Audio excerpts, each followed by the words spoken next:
Janaseva chairman Jose മാവേലിയെ പീഡനക്കേസിൽ police കുടുക്കിയതാണെന്ന് വ്യക്തമായി. ജാമ്യമില്ലാതെ ജയിലിൽ അടയ്ക്കാൻ കാരണമായി ക്രൈംബ്രാഞ്ച് ചുമത്തിയ പ്രധാന കുറ്റങ്ങളൊന്നും നിലനിൽക്കില്ലെന്ന് കോടതി. പോലീസ് രജിസ്റ്റർ ചെയ്ത രണ്ടാം കേസിലാകട്ടെ തെളിവൊന്നുമില്ലെന്ന് അന്വേഷണ സംഘം തന്നെ കോടതിക്ക് റിപ്പോർട്ട് നൽകി. ജനസേവാ ശിശുഭവനെ തകർത്ത രാക്ഷസന്മാരിൽ ഏറ്റവും പ്രധാനി എന്ന് പറയുമ്പോൾ 2018 വരെയൊക്കെ ഉണ്ടായിരുന്ന Ernakulam child welfare committee chairperson Padmaja P Nair എന്ന് പറയുന്ന ആ ലേഡിയായിരുന്നു. അദ്ദേഹത്തിന്, ആ മാഡത്തിന് ജനസേവാ ശിശുഭവനോടും ജോസ് മാവേലി എന്ന എന്നോടും വളരെ ദേഷ്യമുണ്ടായിരുന്നു. ജനസേവയെ കൊന്നതെന്തിനെന്ന് ഔദ്യോഗിക പദവികളിൽ നിന്നൊഴിഞ്ഞവർ ഇനിയെങ്കിലും സത്യം പറയുമോ എന്ന ചോദ്യവുമായി ജോസ് മാവേലി പൊതുപ്രവർത്തനത്തിന്റെയും മനുഷ്യസ്നേഹത്തിന്റെയും ആവേശത്തിൽ ലക്ഷങ്ങൾ വരുമാനമുണ്ടാക്കിയിരുന്ന വ്യാപാരത്തിൽ പോലും ശ്രദ്ധ പതിപ്പിക്കാതെയാണ് തെരുവിലലയുന്ന കുട്ടികളെ സംരക്ഷിക്കുവാൻ ജനസേവാ ശിശുഭവൻ തുടങ്ങിയത്. നല്ല നിലയിൽ മുന്നോട്ടു പോയ സ്ഥാപനത്തെ തകർക്കാൻ മുൻ കേന്ദ്രമന്ത്രിയായിരുന്ന മേനകാ ഗാന്ധി, IAS ഓഫീസറായിരുന്ന Biju Prabhakaran, Ernakulam child welfare committee ചെയർപേഴ്സണായിരുന്ന പത്മജ നായർ തുടങ്ങിയവർ ബോധപൂർവം രംഗത്തു വരികയായിരുന്നുവെന്ന് ജോസ് മാവേലി പറയുന്നു. ശരിക്കും പറഞ്ഞാൽ ഒരു ഇടുങ്ങിയ മനസ്സിന്റെ ഒരു ഉടമസ്ഥയാണ് ഈ പത്മജ പി നായർ. ഞങ്ങൾ ജനസേവാ ശിശുഭവൻ കുട്ടികളെ തെരുവിൽ നിന്നും അതുപോലെ തന്നെ ബാലഭിക്ഷാർത്ഥിൽ നിന്നും എല്ലാം രക്ഷപ്പെടുത്തി കൊണ്ടുവരുമ്പോൾ ഈ കുട്ടികളെ ഞങ്ങൾക്ക് സംരക്ഷിക്കണമെങ്കിൽ ചൈൽഡ് വെൽഫെയർ കമ്മിറ്റിക്കാരുടെ അനുവാദം വേണം. അപ്പോൾ ഓരോ കുട്ടികളെയും ഞങ്ങൾ അവരുടെ മുമ്പിൽ, അവരുടെ ഓഫീസിൽ, സിഡബ്ല്യുസിയുടെ ഓഫീസിൽ എറണാകുളത്ത് കൊണ്ടുപോയി ഹാജരാക്കുകയും അവർ ഒരു താൽക്കാലിക ഉത്തരവ് ഞങ്ങൾക്ക് നൽകുകയും ചെയ്യും. ആ ഉത്തരവിൻ്റെ അടിസ്ഥാനത്തിലാണ് ഞങ്ങൾക്ക് സംരക്ഷിക്കാൻ പറ്റുകയുള്ളൂ. അങ്ങനെ കുട്ടികളെ ഞങ്ങൾ സംരക്ഷിച്ച് വരുമ്പോൾ ഈ ഭിക്ഷാടക സംഘത്തിൽപ്പെട്ട ആളുകൾ ഇത് എൻ്റെ മകനാണ്, എൻ്റെ മകളാണെന്ന് പറഞ്ഞുകൊണ്ട് ഈ ഭിക്ഷാടക സംഘങ്ങൾ വന്ന് ജനസേവയിൽ വന്ന് ഒച്ചപ്പാടുണ്ടാക്കുകയും ആ കുട്ടികളെ വേണമെന്ന് പറയുകയും ചെയ്യും. അപ്പോൾ ഞങ്ങൾക്ക് ഇതിന് അധികാരമില്ല തിരിച്ചു തരാൻ. ഈ കുട്ടികൾ ഇവിടെ സുഖമായിട്ട് ജീവിക്കുന്നു. കുട്ടികളോട് ചോദിക്കുമ്പോൾ നിങ്ങൾ ഇത് ആരാണ് ചോദിക്കുമ്പോൾ അവർ അറിയും കൂടിയില്ല. വേറെ എൻ്റെ ഈ വരുന്ന സ്ത്രീകൾ ഇത് എൻ്റെ മകളാണ്, എൻ്റെ മകനാണെന്നൊക്കെ പറഞ്ഞ് ഞാൻ എൻ്റെ അമ്മയാണെന്നൊക്കെ പറയുന്നുണ്ടെങ്കിലും ഇവിടുത്തെ കൊച്ചുമക്കൾ ആരും തന്നെ ഇവരുടെ പോകാൻ തയ്യാറല്ല. അപ്പോൾ ഇവർ പിന്നെ അടുത്ത് തന്നെ പോയി ചൈൽഡ് കമ്മിറ്റിക്കാരെ പോയി സമീപിക്കുകയും അവർ യാതൊരു ഒരു അന്വേഷണവും ഇല്ലാതെ ഈ കുട്ടികളെ അവർക്ക് വിട്ടുകൊടുക്കാനായിട്ടുള്ള ഓർഡർ കൊടുക്കുകയാണ്. തെരുവിൽ കുട്ടികളെ ഉൾപ്പെടെ നായ്ക്കൾ കടിക്കുന്നത് പതിവായപ്പോൾ തെരുവ് നായ വിമുക്ത കേരളവുമായി ജനസേവ രംഗത്തു വന്നതാണ് നായസ്നേഹിയായ മേനകാ ഗാന്ധിയെ പ്രകോപിപ്പിച്ചത്. തെരുവിൽ നിന്നും കിട്ടുന്ന കുട്ടികളെ ചൈൽഡ് ലൈൻ മുമ്പാകെ ഹാജരാക്കിയ ശേഷമാണ് ജനസേവ ഏറ്റെടുത്തിരുന്നത്. എന്നിട്ടും നിയമവിരുദ്ധമായി കുട്ടികളെ പാർപ്പിക്കുന്നുവെന്ന് കുറ്റപ്പെടുത്തിയായിരുന്നു ജനസേവയ്ക്കെതിരെ നടപടി. ഇങ്ങനെ ഉത്തരവ് കൊണ്ട് ജനസേവയിൽ വരികയും ഞങ്ങൾക്ക് ഞങ്ങൾക്ക് യാതൊരു നിവൃത്തിയില്ലാതെ കുട്ടികളെ അവരോട് പറഞ്ഞയക്കേണ്ടി വരുന്ന ഒരു വലിയ സങ്കടാവസ്ഥ ഉണ്ടായിട്ടുണ്ട്. അപ്പോൾ അതിനെതിരെ ഞങ്ങളുടെ ജനസേവയുടെ അഡ്വക്കേറ്റിനെ കൊണ്ട് ഹൈക്കോടതി പോയി ഈ കുട്ടിയുടെ സംരക്ഷണം ഉറപ്പുവരുത്താനായി ഇതിൻ്റെ ആ കുട്ടിയുടെ ഇപ്പോഴത്തെ അവസ്ഥ, ആ ഒരു സാഹചര്യം കോടതിയെ പറഞ്ഞ് ധരിപ്പിക്കാൻ വേണ്ടി അഡ്വക്കേറ്റ് വഴി ഞങ്ങൾ കോടതിയെ സമീപിക്കുന്നു. കോടതി അത് മനസ്സിലാക്കിക്കൊണ്ട് ബഹുമാനയുടെ കോടതി നല്ല ഉത്തരവ് ഞങ്ങൾക്ക് നൽകുകയും ചെയ്യുകയാണ്. ഇതിന് സ്റ്റേ നൽകുകയാണ്. അങ്ങനെയാണ് ഈ കൊച്ചുമക്കളെ ഞങ്ങൾ സംരക്ഷിക്കുന്നത്. അപ്പോൾ ഒരു ദിവസം ഒരു വലിയ സങ്കടാവസ്ഥ ഉണ്ടായത് ഞാനിവിടെ പറയാൻ ആഗ്രഹിക്കുന്നു. ഒരു 2 വയസ്സുള്ള ഒരു കുട്ടിയെ 2003 ജനസേവാ ശിശുഭവന് സംരക്ഷണത്തിനായി നാട്ടുകാർ എല്ലാം ബലമായി ഒരു സ്ത്രീനെയും കൊണ്ടുവന്നത്. ആ സ്ത്രീ ശരിക്കും പറഞ്ഞ ഒരു നാടോടി സ്ത്രീയാണ്. അതിങ്ങനെ വിഷയെടുത്ത് കുട്ടികളെ കൊണ്ട് വിഷയെടുത്ത് നടക്കുന്ന ഒരു സ്ത്രീയാണ്. അപ്പോൾ ഈ കുട്ടിയുടെ അവസ്ഥ കണ്ടപ്പോൾ, ഈ കൊച്ചിൻ്റെ അവസ്ഥ കണ്ടപ്പോൾ നാട്ടുകാർ ആ കൊച്ചിനെ ഇവിടെ കൊണ്ട് സംരക്ഷിക്കാമെന്ന് പറഞ്ഞു. അങ്ങനെ ആ സ്ത്രീനെയും ആ കൊച്ചിനെയും കൊണ്ട് ജനസേവയിൽ കൊണ്ടുവരായി. ഞങ്ങൾ ആ കൊച്ചിനെ രക്ഷപ്പെടുത്തി. ഒരു പെൺകുട്ടിയാണ്. അന്ന് വരുമ്പോൾ 5 വയസ്സ് പ്രായം ഉണ്ടായിരുന്നുള്ളൂ. ആ കൊച്ചിനെ ഞങ്ങൾ പഠിപ്പിച്ചു. നല്ല മിടുക്കിയായിട്ട് പഠിക്കുന്ന ഒരു കൊച്ചായിരുന്നു. അങ്ങനെ ഇംഗ്ലീഷ് മീഡിയം സ്കൂളിൽ വിട്ട് പഠിപ്പിച്ചു. അങ്ങനെ പഠിച്ച് 7ാം ക്ലാസ്സിൽ എത്തിയപ്പോൾ വീണ്ടും ഒരു 6 വർഷം കഴിഞ്ഞപ്പോൾ ഈ സ്ത്രീ വന്നിരിക്കുകയാണ്. ഇത് എൻ്റെ മകളാണ്, എനിക്ക് എൻ്റെ മകൾ തിരിച്ചു വേണം എന്ന് പറഞ്ഞിട്ട് അവിടെ കിടന്ന് ബലം എടുപ്പിക്കുകയും. അപ്പോൾ ഞങ്ങൾ കൊച്ചിനോട് ചോദിച്ചു, കൊച്ചിൻ്റെ പേര് എനിക്ക് പറയാൻ പറ്റില്ല, ആ കൊച്ചിനോട് ചോദിച്ചു മോളുടെ അമ്മയാണോ, അത് മോൾക്ക് ഈ അമ്മയുടെ കൂടെ പോകണോ എന്ന് ചോദിച്ചു. അവർ തമ്മിൽ സംസാരിക്കാനുള്ള അവസരം കൊടുത്തു. അപ്പോൾ ആ കൊച്ച് കരഞ്ഞുകൊണ്ട് എനിക്ക് പോകണ്ട എന്ന് പറഞ്ഞാൽ തിരിച്ച് ജനസേവാ ശിശുവിലേക്ക് വരികയുണ്ടായി. ഈ സ്ഥാപനം സർക്കാർ ഏറ്റെടുക്കുന്നുവെന്ന് വിശ്വസിപ്പിച്ചാണ് പിന്നീട് ഇല്ലാതാക്കിയത്. വ്യക്തിപരമായി തന്നെയും തകർക്കാനാണ് പോക്സോ കേസിലും മറ്റും ജയിലിൽ അടച്ചത്. അധികാരവും സ്ഥാനമാനങ്ങളും സമൂഹ നന്മയ്ക്ക് പ്രവർത്തിക്കുന്നവരെ സഹായിക്കുവാനും പ്രോത്സാഹിപ്പിക്കുവാനുമാണ് ഉപയോഗപ്പെടുത്തേണ്ടത്. ജനങ്ങളുടെ നികുതി പണത്തിൽ നിന്നും ശമ്പളം കൈപ്പറ്റി സ്ഥാനമാനങ്ങളിലെത്തി സമൂഹത്തിന് ദോഷകരമായ രീതിയിൽ പ്രവർത്തിക്കുന്നവരെ സമൂഹം തന്നെ ഒറ്റപ്പെടുത്തുകയാണ് വേണ്ടത്. അപ്പോൾ ആ ഒരു അവസ്ഥയിൽ ഈ സ്ത്രീയെ ഞാൻ അറിയില്ല എന്നൊക്കെ പറഞ്ഞിരുന്ന കൊച്ച്. അപ്പോൾ ഈ സ്ത്രീ വീണ്ടും ഒരു അഡ്വക്കേറ്റിനായിട്ടൊക്കെ പോയി കണ്ട് ചൈൽഡ് വെൽഫെയർ കമ്മിറ്റി ഈ ചെയർപേഴ്സണെ പത്മജ പി നായർ പോയി കണ്ട് ഈ കാര്യങ്ങൾ പറഞ്ഞ് അവിടുന്ന് ഒരു ഓർഡർ മേടിക്കുകയാണ്. എന്താണ് ഓർഡർ? ഒരാഴ്ചയ്ക്ക് അമ്മയോട് പറഞ്ഞയക്കണമെന്നുണ്ട്. ഒരാഴ്ചയ്ക്ക് മാത്രം അമ്മയുടെ കൂടെ, ഇത് അമ്മയാണ് എന്ന് പറഞ്ഞ് ഞങ്ങൾക്ക് ഓർഡർ നൽകുകയാണ്. ആ ഓർഡർ കൊണ്ട് ഈ സ്ത്രീ വന്ന് അവിടെ കിടന്ന് ബലമായി ഒച്ചുണ്ടാക്കുകയും അങ്ങനെ കൊച്ചിനെ കൊടുത്തയക്കാൻ വേണ്ടി അവർ ഞങ്ങൾക്ക് നിവൃത്തിയില്ലാണ്ടായി പോയി. കാരണം ഒരാഴ്ച എന്ന് പറയുമ്പോൾ നമുക്ക് ഹൈക്കോടതിയിൽ പോകാൻ പറ്റില്ല. ഹൈക്കോടതി പോയി സ്റ്റേ കിട്ടാൻ പാടായിരിക്കും.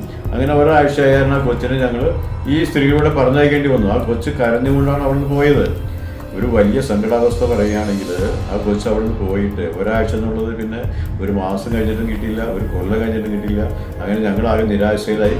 ഈ വിവരം ഞങ്ങൾ ഈ ചൈൽഡ് വെൽഫെയർ കമ്മിറ്റിയെ പോയി ധരിപ്പിക്കുകയും ചെയ്തു. ഇങ്ങനെ കൊച്ചിന് വരെ തിരിച്ചു കിട്ടിയിട്ടില്ല എന്ന് പറഞ്ഞ്. അപ്പോൾ അവർക്ക് നിങ്ങൾക്കെന്താ പ്രശ്നം, അത് അവരെ അമ്മയിലെ കൊണ്ടുപോയത് എന്ന് പറഞ്ഞ് ഞങ്ങളെ കളിയാക്കുകയും ഞങ്ങളുടെ ശത്രുത കാണിച്ചിട്ട് ഞങ്ങളെ ഭീഷണിപ്പെടുത്തുകയും ചെയ്യുകയാണ്. നിങ്ങൾക്ക് ഞങ്ങൾ സംരക്ഷിക്കാൻ തരുന്ന കുട്ടികളെ സംരക്ഷിച്ചാൽ മതി, വേറെ കാര്യങ്ങളൊന്നും നിങ്ങൾ ആലോചിക്കേണ്ട. ഞങ്ങൾക്ക് ജുഡീഷ്യൽ പവറുണ്ട്, ചൈൽഡ് വെൽഫെയർ കമ്മിറ്റിക്ക് ജുഡീഷ്യൽ പവറുണ്ട് എന്ന് പറഞ്ഞ് ഞങ്ങളെ ഭീഷണിപ്പെടുത്തുകയുണ്ടായത്. എന്തിനു പറയുന്നു, ഒരു വലിയൊരു അത്ഭുതം പോലെ വീണ്ടും 5 വർഷം കഴിഞ്ഞപ്പോൾ ആ കൊച്ച് വീണ്ടും ജനസേവയിൽ തിരിച്ചു കിട്ടിയിരിക്കുകയാണ്. ആ കൊച്ച് തിരിച്ചു വരുമ്പോഴുണ്ടാവുന്ന ഒരവസ്ഥ, ഓരോ തയ്യൽക്കടയിലെ ഈ കൊച്ച് ജോലിക്ക് ചെല്ലുകയാണ്. അവിടെ ജോലിക്ക് ചെല്ലുമ്പോൾ ആ കൊച്ചിൻ്റെ ആ ഒരു അവസ്ഥ കണ്ടിട്ട് അവിടുത്തെ ആ തയ്യൽക്കട നടത്തുന്ന ഒരു സ്ത്രീയായിരുന്നു ഞങ്ങളെ വിളിച്ചിട്ട് പറഞ്ഞത്, ഇങ്ങനെ ജനസേവ ശിശുവിന് മുമ്പുണ്ടായിരുന്ന ഒരു കൊച്ച് എൻ്റെ അടുത്ത് വന്നിട്ടുണ്ട്. ആ കൊച്ച് കണ്ടമാനം സങ്കടപ്പെട്ട് കാര്യങ്ങൾ നിൽക്കുന്നുണ്ട്, ഒത്തിരി സങ്കടം പറയുന്നുണ്ട്. അപ്പോൾ എത്രയും പെട്ടെന്ന് എറണാകുളത്ത് വെച്ചാണ് കിട്ടിയത്. എത്രയും പെട്ടെന്ന് നിങ്ങൾ വന്ന് കൊച്ചിനെ രക്ഷപ്പെടുത്തി കൊണ്ടുപോകണം, അല്ലെങ്കിൽ അമ്മ വീണ്ടും വന്ന് ഇതിനെ വീണ്ടും എന്തെങ്കിലും കുഴപ്പത്തിലാക്കുന്നു പറഞ്ഞു. അങ്ങനെ ഞങ്ങൾ ഈ കൊച്ചിനെ കൊണ്ട് രക്ഷപ്പെടുത്തി അവിടുന്ന് കൊണ്ടുവന്നു, ജനസേവയിൽ എത്തിച്ചു. അപ്പോൾ കൊച്ചിന് 18 വയസ്സായി. 18 വയസ്സ് വരെ നമുക്ക് 18 വയസ്സ് കഴിഞ്ഞാൽ പിന്നെ നമുക്ക് കുട്ടിയുടെ സംരക്ഷണം നമുക്ക് ആർക്ക് വേണമെങ്കിലും സംരക്ഷിക്കാമല്ലോ 18 വയസ്സ് കഴിഞ്ഞാൽ. അപ്പോൾ കൊച്ച് ജനസേവയിൽ വന്നപ്പോൾ ഞങ്ങൾ ഈ വിവരം കൊച്ചിനോട് ചോദിച്ചപ്പോൾ ഞെട്ടിക്കുന്ന കഥകളാണ്, അതിസങ്കടകരമായ, അതിദയനീയമായ, നമുക്ക് പറഞ്ഞ ആരും മനസ്സലിഞ്ഞു പോകുന്ന കഥകളാണ് ഈ കൊച്ചു പറയുന്നത്. ഇത്തരത്തിൽ അധികാര ദുർവിനിയോഗം ചെയ്തവരെ നീചരായി കണ്ട് ശിക്ഷിക്കണമെന്നും അദ്ദേഹം ആവശ്യപ്പെട്ടു. ഈ അമ്മ എന്ന് പറയുന്ന സ്ത്രീ അന്ന് തന്നെ കൊല്ലത്തുള്ള നമ്മുടെ മലയാളിയായ ഒരു കാമുകന് അല്ലെങ്കിൽ ഒരു ദുഷ്ടനായ ഒരു കഥാപാത്രത്തിനും കൊണ്ട് കാഴ്ചവെച്ചെന്നുള്ളതാണ്. ആ അന്ന് 7ാം ക്ലാസ്സിൽ പഠിക്കുന്ന കൊച്ചിന് ഇയാൾ കൊണ്ടുപോയി അങ്ങനെ എന്താ പറയുക, എല്ലാവിധ പീഡനങ്ങളും ലൈംഗികമായിട്ടും അതിനാ കൊച്ചിൻ്റെ ആ വീട്ടിലെ അടിമപ്പണികളും വീട്ടിലെ എല്ലാ പണികളും ചെയ്യിപ്പിച്ച് പുറലോകം കാണിക്കാതെ 5 വർഷം ഈ മനുഷ്യൻ കൊണ്ടു നടന്നു, വാടക വീടുകളിലും അങ്ങനെയൊക്കെ ആയിട്ട്. ആരും ഈ കൊച്ചിനെ കുറിച്ച് ഒരു ഐഡിയ ഇല്ലാണ്ട് ഒരു കൊച്ചിനെ വീട്ടിൽ കൂട്ടിയിട്ടു കാരാഗ്രഹത്തിൽ. ആ കൊച്ചു പറയുന്ന കഥകൾ കേൾക്കുമ്പോൾ ഞെട്ടുകയാണ്. ശരിക്കും പറഞ്ഞ ഒരു രോഗിയായിട്ടാണ് 18 വയസ്സുള്ള കൊച്ച് ജനസേവയിലേക്ക് എത്തിയത്. ഈ സത്യാവസ്ഥ മുഴുവൻ ഞങ്ങൾ കൊച്ചിനോട് പറഞ്ഞ് മനസ്സിലാക്കി.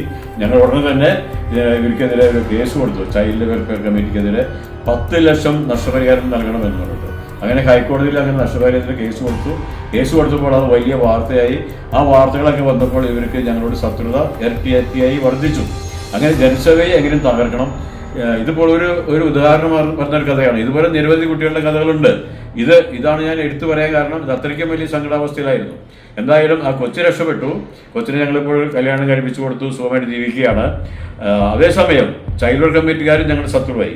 അപ്പോൾ അങ്ങനെ ഈ ചെയർപേഴ്സൺ, പ്രത്യേകിച്ച് പത്മജ പി നായർ എന്ന് പറയുന്ന ആ ലേഡി, ആ മാഡത്തെ ഞങ്ങൾ വിളിക്കുന്നത് വേറെ പേരൊക്കെയാണ് വിളിക്കേണ്ടത്, പക്ഷെ ഞങ്ങൾ മാഡം എന്ന് പറയാണ്. ആ മാഡം ശരിക്കും പറഞ്ഞാൽ ഒരു കഠിന ഹൃദയമുള്ള ഒരു സ്ത്രീയാണ്. ആ സ്ത്രീയുടെ ഈ അതിദാരുണമായ ഈ ശിക്ഷ മൂലം, അല്ലെങ്കിൽ ഈ പെരുമാറ്റം മൂലം, ഇങ്ങനത്തെ ഉത്തരവ് നൽകുന്ന മൂലമാണ് ഞങ്ങളെ രക്ഷപ്പെടുത്തിയ നിരവധി ബാല്യങ്ങളുടെ ജീവിതം നശിപ്പിച്ചത്.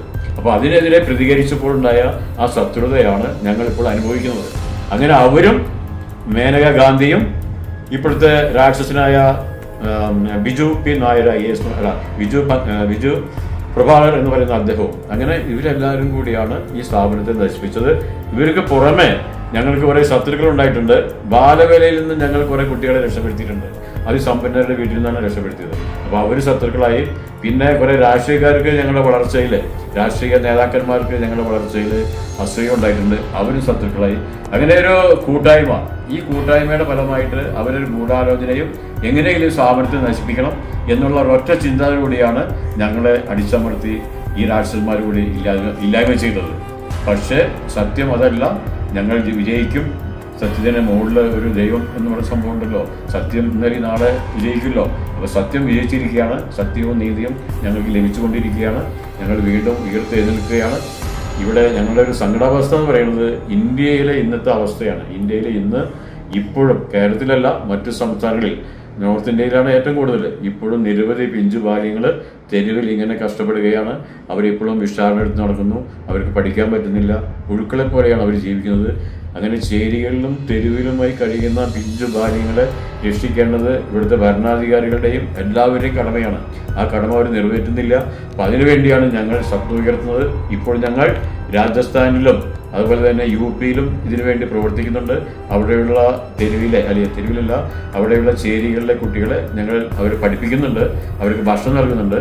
അവിടെ അങ്ങനെ ഞങ്ങൾ ജനസേവ ഉഡാൻ അക്കാദമി എന്ന പേരിലാണ് അത് പ്രവർത്തിക്കുന്നത്. അങ്ങനെ ഞങ്ങൾ മുന്നോട്ട് പോവുകയാണ്. എന്തായാലും തെരുവ് കുട്ടികളില്ലാത്തൊരു ഇന്ത്യ നമുക്ക് സാധ്യമാകണം. അതിനായി എല്ലാ സുമനസ്സുകളും ജനസേവ ശിശുവിനോടൊപ്പം കൈകോർക്കണമെന്ന് എല്ലാവരോടും അഭ്യർത്ഥിക്കുകയാണ്, അപേക്ഷിക്കുകയാണ്.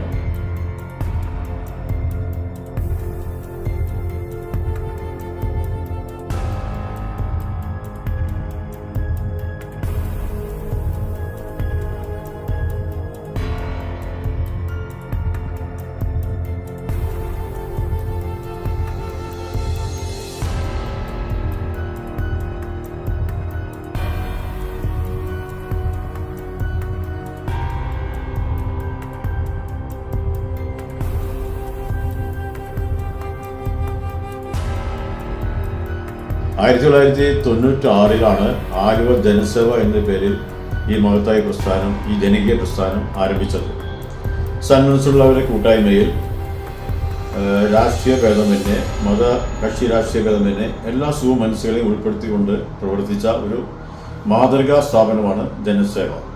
പിന്നീട് തെരുവിലലയുന്ന കുട്ടികളെ രക്ഷിക്കുന്നതിന് വേണ്ടി 1999 ജനസേവ ശിശുഭവൻ ആരംഭിച്ചത്.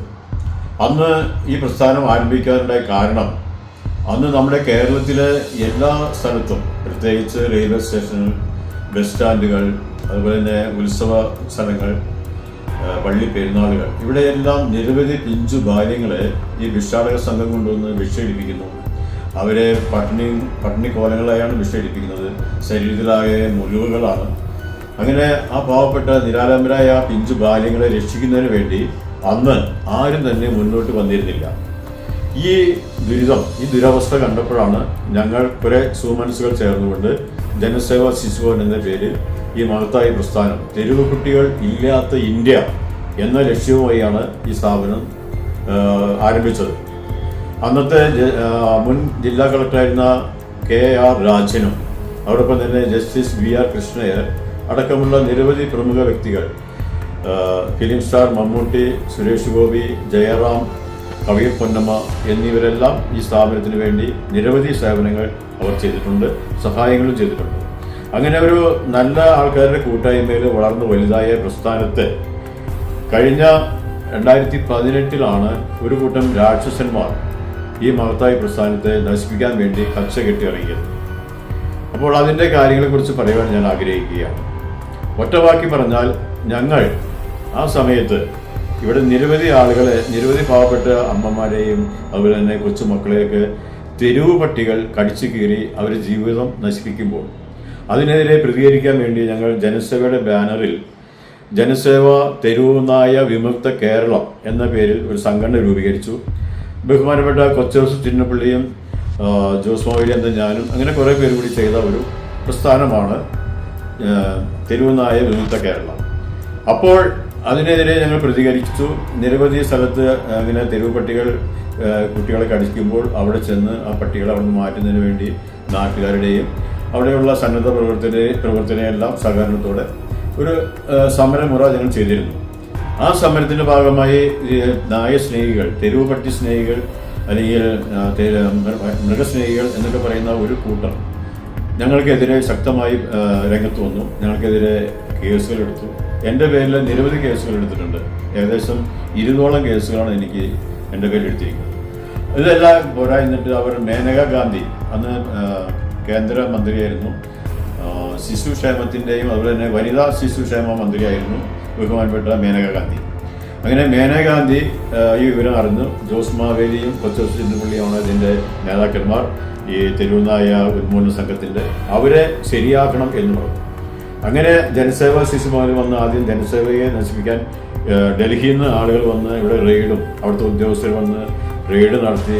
എന്താ പറയുക, ഒരു കൊള്ള സംഘത്തെ പിടിക്കുന്നവർ പല കാര്യങ്ങളും അവർ ചെയ്തു നോക്കി.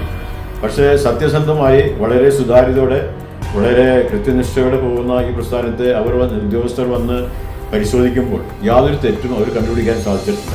അങ്ങനെ അവർ മടങ്ങി പോവുകയുണ്ടായത്. അവർ ശരിക്കും പറഞ്ഞാൽ സെല്യൂട്ട് പറഞ്ഞാണ് അവർ പോയതെല്ലാം. അങ്ങനെ മുമ്പോട്ട് പോകുമ്പോഴാണ് ബിജു പ്രഭാകർ IAS, അദ്ദേഹമാണ് സാമൂഹ്യ ക്ഷേമ വകുപ്പിൻ്റെ സെക്രട്ടറിയായി ചുമതലയേക്കുന്നത്. അങ്ങനെ 2018 അദ്ദേഹം ഈ സെക്രട്ടറി വന്നപ്പോൾ മേനകാന്തിയെ അദ്ദേഹം പോയി കാണുകയും മേനകാന്തി പറഞ്ഞു, ഇങ്ങനൊരു 2 പേര് അവിടെ തെരുവുനായ്ക്കളെ മുഴുവൻ കൊല്ലുന്നു, ഞാനൊരു കില്ലറാണ്, ജോസ് മാവേലിയെ തെരുവ് പട്ടികളുടെ കില്ലറാണ് കേരളത്തിൽ എന്നെല്ലാം പേര് പറഞ്ഞ് പത്രസമ്മേളനമൊക്കെ നടത്തുന്നുണ്ട്. അങ്ങനെ ആ വിഷയം പുള്ളിയുടെ അടുത്ത് പറഞ്ഞു, ഇങ്ങനെ തെരുവ് പട്ടികളെ അവിടെ കൊന്നൊടുക്കുന്ന ആ സ്ഥാപനത്തിൻ്റെ അമരക്കാരനായ ജോസ് മാവേലിയെ അവിടുന്ന് ആ സ്ഥാപനത്തെ പൂട്ടിക്കണം, അദ്ദേഹത്തിൻ്റെ പേരിൽ കേസുകൾ എന്നൊക്കെ പറഞ്ഞ് നമ്മളെ ഇല്ലായ്മ ചെയ്യണം. അങ്ങനെ പറഞ്ഞു മേനകാന്തി എന്ന് പറഞ്ഞുകൊണ്ട് ഈ ബിജു പ്രഭാകർ IAS കൊച്ചോസ് ചിന്നപ്പള്ളി സാറിൻ്റെ അടുത്ത് ആ വിവരം പറയുകയാണ്. അപ്പോൾ കൊച്ചോസ് സാറും ബിജു പ്രഭാകരും തമ്മിൽ അടുത്ത ബന്ധമുണ്ടെന്ന് അറിയായിരുന്നു. അപ്പോൾ അങ്ങനെ അവർ തമ്മിൽ ഈ വിഷയം കൈകാര്യം ചെയ്തപ്പോൾ ബിജു പ്രഭാകർ തന്നെ ഒരു ദിവസം കൊച്ചോസ് സാറിനോട് പറയുകയാണ്, നമുക്ക് ഈ ഒരു സങ്കടാവസ്ഥ പരിഹരിക്കുന്നതിന് വേണ്ടി ഒരു ഐഡിയ ഉണ്ട്, ആ ഐഡിയ ഞാൻ പറയാം, അല്ലെങ്കിൽ അതിനൊരു മാർഗം പറഞ്ഞു തരാം എന്ന് പറഞ്ഞുകൊണ്ട് കൊച്ചോസ് സാറ് എന്നെ വിളിച്ച് പറയുകയാണ് ഒരു ദിവസം. 2018 ഏകദേശം മാർച്ച് മാസമാണ് അങ്ങനെ ഒരു സംഭവം ഉണ്ടാകുന്നത്. അങ്ങനെ കൊച്ചോസ് സാർ എന്നെ വിളിക്കുന്നു, നമുക്ക് ബിജു പ്രഭാകരൻ്റെ ഇങ്ങനെ പറയുന്നു, മേനകാന്തിയുടെ ശത്രുത അത് കാരണം ഈ സ്ഥാപനത്തെ നശിപ്പിക്കണം എന്നാണ് പറയുന്നത്, അതുകൊണ്ട് ഇതിനൊരു പരിഹാരം അദ്ദേഹം പറയുന്നുണ്ട്, അപ്പോൾ ഒരു മീറ്റിംഗ് ഞാൻ അറേഞ്ച് ചെയ്തിട്ടുണ്ട് എന്ന് പറഞ്ഞുകൊണ്ട് ഒരു ദിവസം ബിജു പ്രഭാകരും കൊച്ചോസ് സാറും ഞാൻ ജനസഭയുടെ പ്രസിഡന്റായ ചാർലി പോളും ഞാനും പിന്നെ മാനേജരും ഒരു ജെയിംസ് എന്ന മാനേജറുണ്ട്, ഞങ്ങൾ 3 ആളും കൂടി ഇങ്ങനെ കൊച്ചോസ് സാറിൻ്റെ ഒരു സ്പെഷ്യൽ സെക്രട്ടറി ആയിരുന്ന അസിസ്റ്റന്റ് മാനേജറായിരുന്ന ജോർജ് സ്ലീവ സാർ, ഇത്രയും പേരും കൂടിയാണ് ഒരു മീറ്റിംഗ് അവിടെ വയ്ക്കുന്നത്. ഈ മീറ്റിംഗിൽ ബിജു പ്രഭാകർ പറയുന്നത് ഏകദേശം അരമണിക്കൂറോളം സമയം അദ്ദേഹം ചെലവഴിച്ചു മീറ്റിങ്ങിന് വേണ്ടി. അദ്ദേഹം പറയുന്നത്, ചുരുക്കി പറയുമ്പോൾ അദ്ദേഹം പറയുന്നത്, ഒരു കാരണവശാലും ജനസേവ ശിശുഭവൻ കൊണ്ടുനടക്കാൻ ഞങ്ങൾക്ക് അനുവദിക്കാൻ സാധിക്കുകയില്ല, നിരവധി ആരോപണങ്ങളാണ് നിങ്ങളുടെ പേരിലുള്ളത്, ഈ ആരോപണങ്ങൾ എല്ലാം ശരിയാണോ എന്നുള്ളത് എനിക്ക് അന്വേഷിക്കാൻ സമയമൊന്നുമില്ല, പക്ഷേ ഞാൻ ആക്ഷൻ എടുക്കാൻ പോവുകയാണ്, അതല്ലെങ്കിൽ നിങ്ങൾക്കൊരു മാർഗം പറഞ്ഞു തരാം, നിങ്ങൾ ഈ സ്ഥാപനം കുട്ടികളെ സംരക്ഷിക്കുന്ന ഈ സ്ഥാപനം മാറ്റിയിട്ട് മുതിർന്ന ആൾക്കാരെ ഓൾഡ് ഏജ് ഹോമോ അല്ലെങ്കിൽ അതുപോലെയുള്ള എന്തെങ്കിലും സ്ഥാപനം നിങ്ങൾ നടത്തുകയാണെങ്കിൽ ഞാൻ നിങ്ങളുടെ പേരിൽ ആക്ഷൻ എടുക്കുന്നില്ല, നമുക്ക് പെട്ടെന്ന് 1 മാസത്തിനുള്ളിൽ നിങ്ങൾ ഡൈവേർട്ട് ചെയ്യണമെന്ന്. അപ്പോൾ വളരെ വിരോധാഭാസമായി അദ്ദേഹത്തിൻ്റെ ഈ ചർച്ചയിൽ ഇങ്ങനെ പറയുമ്പോൾ ഞാൻ പറഞ്ഞു, സാറ് പറയുന്നത് വളരെ തെറ്റാണ്, ഞങ്ങൾ ഒരു കാരണവശാലും തെരുവ് കുട്ടികളില്ലാത്തൊരു ഇന്ത്യ എന്ന് പറയുന്ന ഈ മഹത്തായ പ്രസ്ഥാനത്തെ വേറെ ഒന്നിലേക്ക് മാറ്റാൻ ഉദ്ദേശിക്കുന്നില്ല. കാരണം നിരവധി പിഞ്ചു ബാല്യങ്ങളാണ് ഞങ്ങൾ രക്ഷപ്പെടുത്തിയിരിക്കുന്നത്. ഏകദേശം 2000-ഓളം കുട്ടികളെയാണ് തെരുവിൻ്റെ ക്രൂര പീഡനങ്ങളിൽ നിന്നും വിഷാദ മാഫിയകളിൽ നിന്നും വിഷാദ സംഘത്തിൻ്റെ കയ്യിൽ നിന്നും അങ്ങനെ ഞങ്ങൾ രക്ഷപ്പെടുത്തി സമൂഹത്തിൻ്റെ മുഖ്യധാരയിലേക്ക് എത്തിച്ചത്. അത്രയും മഹത്തായ ഒരു പുണ്യ സ്ഥാപനത്തെയാണ് ഈ ബിജു പ്രഭാകർ എന്ന IAS എന്ന് പറയുന്ന ഈ ഉദ്യോഗസ്ഥൻ, അദ്ദേഹത്തെ ഞാൻ പറയുന്നു ഒരു രാക്ഷസൻ എന്ന് തന്നെ പറഞ്ഞിരിക്കുന്നു. ഈ രാക്ഷസൻ പറയുന്നു, ഈ സ്ഥാപനം മാറ്റിയിട്ട് നിങ്ങൾ വേറെ എന്തെങ്കിലും സ്ഥാപനമാക്കുക എന്ന് പറയുന്നു. അപ്പോൾ അതിനെതിരെ ഞാൻ ശക്തമായി ഞങ്ങൾ നിലപാടെടുത്തു. ഞങ്ങൾ ആ മീറ്റിംഗ് അവസാനിപ്പിച്ചു, ഞങ്ങൾ അവിടെ പോന്നു. പിന്നീട് അദ്ദേഹം ചെയ്തു കൂട്ടിയ കാര്യങ്ങളാണ് ഇപ്പോൾ ഉണ്ടായ ദുരിത അവസ്ഥ. അതായത് ഈ രാക്ഷസന്മാരെല്ലാവരും കൂടി ഒരുമിച്ച് നിന്നുകൊണ്ട് ജനസേവ ശിശുഭവനെ അടച്ചുപൂട്ടുന്നതിന് വേണ്ടി ഒരു കൊള്ള സംഘത്തെ പിടിക്കുന്ന മാതിരിയാണ് ഒരു ദിവസം 2018 വന്നിട്ട് ഈ സ്ഥാപനത്തെ വളഞ്ഞു പിടിച്ച് 10-20ഓളം പോലീസുകാരും ഉദ്യോഗസ്ഥരും 3-4 ജീപ്പ് എല്ലാം കൂടി വന്ന് എന്താ പറയുക, ഒരു വലിയ കൊള്ളസംഘത്തെ പിടിക്കുന്നവർ വന്ന് ഈ സ്ഥാപനത്തെ റെയ്ഡ് ചെയ്ത് ഈ സ്ഥാപനം സർക്കാർ ഏറ്റെടുക്കുന്നു, സർക്കാർ ജനസേവാ ശിശുഭവനെ ഏറ്റെടുക്കുന്നു എന്ന് പറഞ്ഞുകൊണ്ട് വലിയ വാർത്തകളൊക്കെ വരുത്തി. ഞങ്ങളവിടെ ഭയങ്കര തട്ടിപ്പ് സംഘടനയാണത്. കുട്ടികൾക്ക് അവിടെ യാതൊരു സൗകര്യം നൽകുന്നില്ല. കുട്ടികളെ അവിടെ കാരാഗ്രഹത്തിലാണ് ആ കുട്ടികളവിടെ താമസിക്കുന്നത്. അവർക്ക് ഭക്ഷണം കൊടുക്കുന്നില്ല, നല്ല വിദ്യാഭ്യാസം നൽകുന്നില്ല. അവരെ വളരെ മോശമായ രീതിയിൽ കുട്ടികളെ പീഡിപ്പിച്ച് ആണ് ഞങ്ങൾ നോക്കുന്നത് എന്ന് പറഞ്ഞുകൊണ്ടുള്ള വാർത്തകൾ വരുത്തി ഈ സ്ഥാപനത്തെ ഇല്ലായ്മ ചെയ്ത ഒരു മഹാദുരന്തം, ഒരു എന്താ പറയുക, ഒരു ഗൂഢാലോചനയുടെ ഫലമായി ഒരു വലിയൊരു പുണ്യ സ്ഥാപനത്തെ ഒത്തിരി കുട്ടികളുടെ എന്താ പറയുക അവരുടെ രക്ഷാകേന്ദ്രമായ, ഇനിയും നിരവധി പിഞ്ചു ബാല്യങ്ങളുടെ രക്ഷാകേന്ദ്രമായ ആ പുണ്യ സ്ഥാപനത്തെയാണ് ഈ രാക്ഷസൻ, ഈ ബിജു പരിവാർ എന്ന് പറയുന്ന IAS എന്ന് പറയുന്ന ആ ഉദ്യോഗസ്ഥൻ അവരുടെ ആ ഒരു അധികാര ദുർവിനിയോഗം നടത്തി നശിപ്പിച്ചത്. ജനസേവയിൽ നിന്ന് മാസങ്ങൾക്ക് മുൻപ് പുറത്തുപോയ കുട്ടികൾ നടത്തിയ വെളിപ്പെടുത്തലിന്റെ പേരിലായിരുന്നു ആദ്യ കേസ്. ഇതിൽ ജൂലൈ 20 അറസ്റ്റിലായ ജോസ് മാവേലിയെ കോടതിയിൽ ഹാജരാക്കുമ്പോൾ അന്വേഷണ ഉദ്യോഗസ്ഥർ വിശദീകരിച്ചത് ഇങ്ങനെ: പോക്സോ പ്രകാരമുള്ള കുറ്റകൃത്യം നടന്നിരിക്കുന്നത് അതിന്റെ അടിസ്ഥാനത്തിലാണ് ഇപ്പോൾ ജോസ് മാവേലി അറസ്റ്റ് ചെയ്തത്. അതായത് മാവേലി ചെയ്ത കുറ്റങ്ങൾ രണ്ടാണ്. ഒന്ന് പോക്സോ നിയമം പ്രകാരമുള്ളത്, ഇത് പക്ഷേ ജാമ്യം ലഭിക്കാവുന്ന കുറ്റമായിരുന്നു. 2 ചൈൽഡ് ട്രാഫിക്കിംഗ് അഥവാ കുട്ടിക്കടത്ത്, ഇതായിരുന്നു ഗൗരവമുള്ള കുറ്റം. എന്നാൽ ഇത് ജോസ് മാവേലിക്കെതിരെ ചുമത്താൻ കഴിയില്ലെന്ന് വ്യക്തമായി പറഞ്ഞാണ് കോടതി ഇപ്പോൾ ക്രൈംബ്രാഞ്ചിനെ തിരുത്തുന്നത്. 2 മാസം കൊണ്ട് നടത്തിയ അന്വേഷണം വിലയിരുത്തിയ ശേഷം മാവേലിയെ ജാമ്യത്തിൽ വിടുകയും ചെയ്തു. സമാനമായ കുറ്റങ്ങൾ ആരോപിച്ച് ക്രൈംബ്രാഞ്ച് മെനഞ്ഞെടുത്ത 2ാം കേസിന്റെ സ്ഥിതി ഇതിലും പരിതാപകരമാണ്. കുട്ടികളുടെ ചിത്രങ്ങൾ പരസ്യപ്പെടുത്തിയെന്ന പിഴയൊടുക്കേണ്ട ഒരൊറ്റ കുറ്റം മാത്രമാണ് ഈ കേസിൽ ഇനി അവശേഷിക്കുന്നത്. കുട്ടികളെ ഭിക്ഷാടനത്തിന് ഉപയോഗിച്ചുവെന്ന് ആദ്യം മുതൽ ഉന്നയിച്ച ആരോപണത്തിന് അടിസ്ഥാനമില്ല. മതിയായ രേഖകളില്ലാതെ കുട്ടികളെ കൈമാറിയെന്ന് ആരോപിച്ച് ചുമത്തിയ ഗുരുതര കുറ്റങ്ങൾക്ക് പോലും തെളിവില്ല എന്നുകൂടി ഒടുവിൽ അന്വേഷണ സംഘത്തിന് സമ്മതിക്കേണ്ടി വന്നു. കോടതി വിശദാംശങ്ങൾ തേടിയപ്പോൾ ഇക്കാര്യം രേഖാമൂലം അറിയിച്ചതിന്റെ പകർപ്പാണിത്. ചുരുക്കത്തിൽ ജാമ്യം നിഷേധിച്ച് ജയിലിൽ അടയ്ക്കേണ്ട കുറ്റമൊന്നും മാവേലി ചെയ്തിരുന്നില്ല. ജാമ്യം അനുവദിക്കാമായിരുന്ന, പിഴയടച്ച് ഒഴിവാകാമായിരുന്ന കുറ്റങ്ങളെ ഉണ്ടായിരുന്നുള്ളൂ. ഭരണകൂട ഭീകരതയല്ലാതെ മറ്റെന്താണിത്? തെരുവിലലയുന്ന കുട്ടികൾക്കായി ഇക്കാലം അത്രയും ജീവിച്ച മനുഷ്യനെ അയാളുടെ 67ാം വയസ്സിൽ അതേ കുട്ടികളെ പീഡിപ്പിച്ചു വന്ന കേസിൽ കൂട്ടുപ്രതിയാക്കി അകത്താക്കുക. ഈ പോലീസ് പിന്നെ പറയുന്നു തെളിവൊന്നുമില്ലെന്ന്. കോടതിയും ഇടപെട്ട് പോലീസിനെ തിരുത്തേണ്ടി വരുന്നു. പെട്ടുപോകുന്ന ഈ മനുഷ്യർക്ക് നഷ്ടപ്പെടുന്നതെല്ലാം ആര് തിരിച്ചു നൽകും? ഈ ഉദ്യോഗസ്ഥരോ അതോ ഇവരെ എല്ലാം നിയന്ത്രിക്കുന്ന സർക്കാരോ? പോലീസോ ക്രൈംബ്രാഞ്ചോ മാത്രമല്ല ഉത്തരവാദികൾ. ചൈൽഡ് വെൽഫെയർ കമ്മിറ്റി എറണാകുളം ജില്ലാ ചെയർപേഴ്സന്റെ പരാതി സാമൂഹ്യനീതി വകുപ്പ് സ്പെഷ്യൽ സെക്രട്ടറി വഴി പ്രത്യേക ശുപാർശയോടെ ക്രൈംബ്രാഞ്ചിലേക്ക് എത്തിയെന്നാണ് FIR-ൽ കൃത്യമായി പറയുന്നത്. ഇവർ പകപോക്കിയെന്നാണ് അറസ്റ്റിന് തൊട്ടു പിന്നാലെ മാവേലി വിളിച്ചു പറഞ്ഞത്. ചൈൽഡ് കമ്മിറ്റി ചെയർപേഴ്സൺ പത്മജ നായരും പിന്നെ Biju IAS. Anil Emmanuel, Manorama news, Kochi.